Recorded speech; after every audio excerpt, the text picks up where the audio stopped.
জানলে খুব আগেরটা কেটে দিয়েছি। আচ্ছা ঠিক আছে। হ্যাঁ? না না, খাবার বেরোবে না। মোটামুটি এটা হচ্ছে আপনি এইখানটা আন্দাজ করে বাঁশটা মুঠো করবেন, ডান হাত দিয়ে ধরবেন শক্ত করে, ঠিক এই জায়গাটা আন্দাজ করে, আর যতটা জোরে পারবেন এরভাবে চাপ দিবেন। এইভাবে বেরোবে, মানে ওই এই যে মুঠাটা, এই জায়গাটায় যে যখন এইটা ধাক্কাটা মারবে, ধাক্কাটা মারা মাত্রই আপনার ওখানে যে ডায়াফ্রাম দিয়ে ফুসফুসকে ঠেলবে, ফুসফুসকে ঠেলবে, ফুসফুস তখন ওই আপনার ওই নালিতে যে আছে তাকে মারবে এক ধাক্কা, সেই ধাক্কাতেও বেরিয়ে চলে আসবে। যদি ফার্স্ট টাইম না হয় সেকেন্ড টাইমও করতে হতে পারে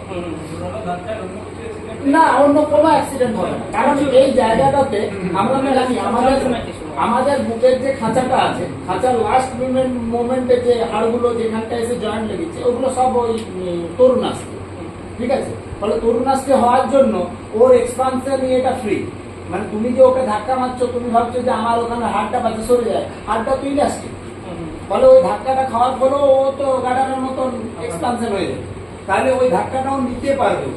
তুমি কিন্তু ওই ধাক্কাটা এখানে যদি দাও বা এখানে যদি দাও, এটা কিন্তু হাড়, এটা অস্থি, এখানে সরে যাবে, পানিটা ভেঙে যাবে।